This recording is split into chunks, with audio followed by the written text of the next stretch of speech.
Vem trazendo as informações da Pantera. 11 horas e 48 minutos. O Samuel trouxe o Rômulo. Eu pergunto pra você, Simões, o Rômulo, uma expectativa muito grande no ano passado, fez bons jogos, depois teve uma queda vertiginosa e agora tem essa missão no ano de 2022.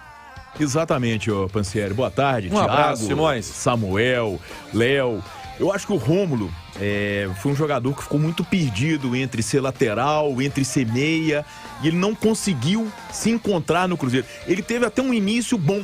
Quando ele chegou, a gente imaginou que ele ia preencher um espaço importante do time. A gente precisa recordar de que o Cáceres vivia um bom momento no Cruzeiro. Então o Cáceres vivia um bom momento, a gente imaginou assim, uma espécie de uma dobra, né? Um volante que joga pela direita, que já foi lateral, que poderia dar intensidade ao time.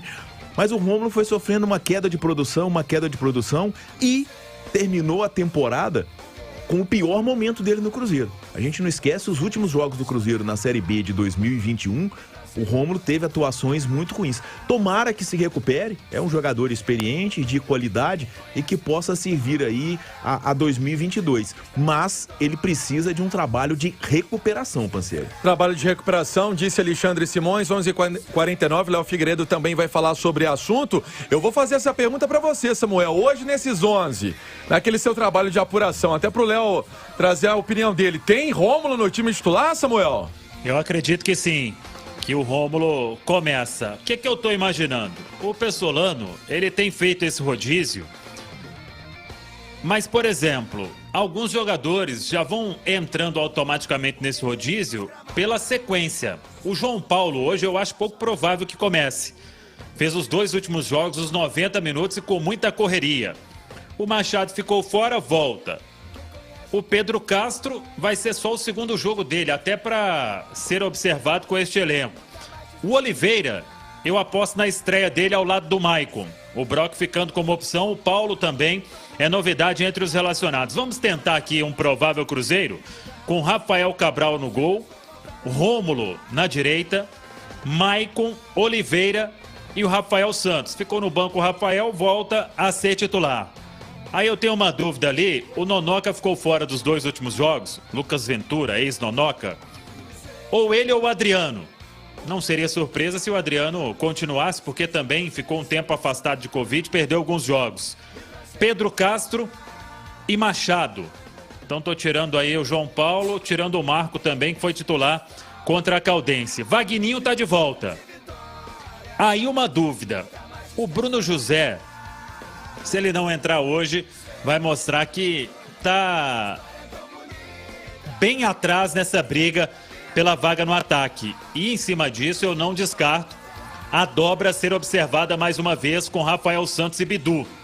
Foi no segundo tempo contra a Caldense, pode ser hoje contra o Democrata. E lá na frente, a disputa que segue Edu ou Thiago, cada um foi titular 2 vezes, agora uma tendência do Edu, até pelo gol no finalzinho, tá embalado. Então não vai fugir disso o Pansieri, o Cruzeiro, para este duelo de logo mais no Gigante da Pampulha. Gosta, Léo Figueiredo?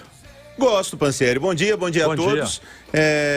Eu acho que é muito difícil a gente imaginar o que pensa, o que está dentro da cabeça do treinador do Cruzeiro, porque eu não tenho a certeza se ele quer continuar ainda rodando o elenco, se ele precisa fazer mais observações, ou se ele pensa que com o que ele já observou, algumas certezas ele já tem, e aí ele vai manter no time, né? O Cruzeiro não tem uma urgência de achar esse time. O Cruzeiro tem o Campeonato Mineiro para se preparar para a Série B, que é o grande propósito do Cruzeiro esse ano. Então, algumas certezas ele tem, que o Vagninho é um cara que tem que ser titular no Cruzeiro, que o João Paulo vai ser titular no Cruzeiro, que essa dobra pelo lado esquerdo pode ser uma alternativa, mas eu fico imaginando, será que ele quer ainda comprovar mais? Ele quer ver mais 2 vezes jogando o Rafael e Bidu, para ver se é uma realidade, que aquilo vai ser um estilo de jogo do Cruzeiro ou não? Aquilo foi uma situação de jogo que ele viu que ele pode contar, mas que ele não pensa para um início de partida. Se ele imagina esse Cruzeiro, na cabeça dele, o ideal, tendo 2 jogadores de velocidade do lado do campo, aí ele teria que ter o Vagninho e o Bruno José. Ou se ele pensa, como muitos treinadores, ter um cara de velocidade e um outro um pouco mais técnico, mais cadenciado, porque ele começou o campeonato usando o Giovani aberto pelo lado do campo. Então, eu não conheço tanto o Paulo Pessolano. Eu espero, na sequência da temporada, conhecer mais as ideias dele. De qualquer forma, tem que ver o que ele quer para esse Cruzeiro. Algumas coisas já são certezas, outras são dúvidas. Eu ainda rodaria o elenco. Na minha opinião, eu continuaria fazendo observações, não estourava ninguém, não colocaria ninguém em risco pelo lado físico, continuaria observando para chegar principalmente no clássico contra o Atlético, Pansi, que aí é um jogo pesado mesmo, é um jogo que a torcida quer, é um jogo que o Cruzeiro tem que chegar mais pronto, ali sim, time titular mesmo, a ideia de jogo pronta. Eu vou rodando o elenco para contra o Atlético já ter uma base bem montada. Então, vamos ver o que é o treinador do Cruzeiro. Hoje vai ser mais um dia da gente ir aprendendo qual a ideia de jogo do treinador uruguaio. A filosofia de trabalho Opa, que vem... Diga, Samuel. Não, em cima disso aí, até pra gente já fechar essa primeira parte, ô Léo, ele vai rodar e a gente nem meio que tá percebendo, porque em relação a Caldense, por exemplo, vai ter novidade na direita, mais uma na zaga e mais uma na esquerda, 3. Uma no meio campo, pelo menos, 4. E mais 2 no ataque. 6 alterações em relação ao time que começou lá em Poços. Ele tá rodando, né? E eu, no lugar dele, eu também continuaria nesse movimento. Até mesmo porque ele precisa conhecer bem os jogadores. Treino é treino, jogo é jogo. Tem que colocar para jogar. Mas ele precisa ir criando uma ideia, porque para o clássico, repito, é bom que ele já tenha uma base, porque esse jogo é pesado demais e a gente sabe. O clássico começa uma semana antes, às vezes não termina nem uma semana depois, não, dura um ano. Dura sim. Samuel Venâncio volta na sequência do programa com o segundo tempo do Cruzeiro aqui no Rádio Esportes, sempre com o noticiário